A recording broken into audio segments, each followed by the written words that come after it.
Pimple এই ভিডিওতে আমরা জানবো এগুলো কেন হয়, তারপর জানবো কি কি সায়েন্টিফিক সলিউশন আছে যেগুলো রিয়েলি কাজ করে। আর আমি গ্যারেন্টি দিচ্ছি যদি ঠিকভাবে আজকের এই ভিডিওটা ফলো করেন তাহলে 30 দিনের মধ্যে আপনি নিজেই নিজের স্কিনে চেঞ্জেস দেখতে পাবেন। কিন্তু জাস্ট একটি কন্ডিশন আছে, ভিডিওটাকে একদম শেষ পর্যন্ত মন দিয়ে দেখতেই হবে, না হলে হয়তো কোনো টিপসই আপনি কাজে লাগাতে পারবেন না। সো চলুন জেনে নেওয়া যাক পিম্পল কেন হয়। আমাদের স্কিনকে হাইড্রেট রাখার জন্য শরীরের স্কিনের নিচে সেবাসিয়াস গ্ল্যান্ড থাকে, যে সিবাম নামে একটি তেলতেলে পদার্থ তৈরি করে। এই সিবাম আমাদের স্কিনকে ন্যাচারালি ময়শ্চারাইজার করে, কিন্তু এটি মুখে অয়েলি করে তোলে। ডেড স্কিন গুলো বেরিয়ে আসে, যেটা একেবারে ন্যাচারাল। কিন্তু কোনো কারণে এই সিবাম আর ডেড স্কিনের প্রভাব বেড়ে যায়, তাহলে পোর্স গুলো ব্লক হয়ে যায়, আর পোর্স গুলো ব্লক হয়ে গেলে পিম্পল তৈরি হতে শুরু করে। আর তারপর স্কিনের উপর থেকে ব্যাকটেরিয়া ঢুকে পড়লে পোর্স এর উপর ইনফেকশন হয় এবং পিম্পল আরো খারাপ ভাবে বেড়ে যায়। তাহলে বুঝতেই পারলেন পিম্পলের মূল কারণ এক্সেসিভ সিবাম। আর এই সিবাম এর প্রোডাকশন আমরা কন্ট্রোল করতে পারি, তাহলে পিম্পল একেবারে কমে যাবে। তো সবার আগে আমাদের এটা জানা দরকার কোন জিনিস বা কোন হ্যাবিটস এই সিবামকে বাড়িয়ে দেয় এবং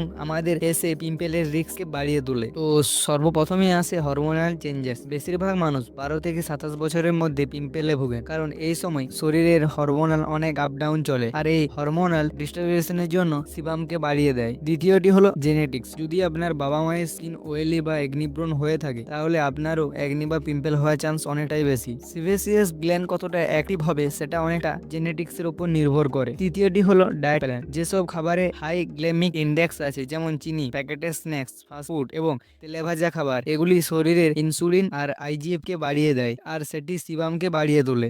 স্ট্রেস স্ট্রেস নিলে শরীরে কোস্টাল হরমোন বেড়ে যায়, আর এটা ইনডাইরেক্টলি স্কিনের ওয়েল প্রোডাকশনকে বাড়িয়ে। মেন্টাল ফ্যাক্টর যেমন গরম, হিউমিডিটি, পলিউশন, এগুলো পোর্সকে ব্লক করে দেয়, যার ফলে পিম্পলের সমস্যা অনেকটাই বেড়ে যায়। 6 নম্বরটি হলো ইম্প্রপার স্কিন কেয়ার। অনেকেই দিনে বারবার মুখ ধুয়ে ফেলে বা হাই কেমিক্যাল প্রোডাক্ট ইউজ করে, যার ফলে প্রাকৃতিক প্রোটেকশন বেরিয়ে নষ্ট হয়ে যায়, যার ফলে স্কিনে নানা রকম ইনফেকশন দেখা দিতে পারে। তার মধ্যে অন্যতম হলো একনি বা পিম্পল। আর এই কারণে পিম্পল আর এক্সেসিভ অয়েল কন্ট্রোল করার প্রথম স্টেপ হলো একটি সঠিক ফেস ওয়াশ বেছে নেওয়া। আপনি যদি এখানে কনফিউশন থাকেন যে সব থেকে বেস্ট ফেস ওয়াশ কোনটা হবে, তাহলে ভাই আমি পার্সোনালি রিকমেন্ড করবো মুস্টেচের অসিয়ান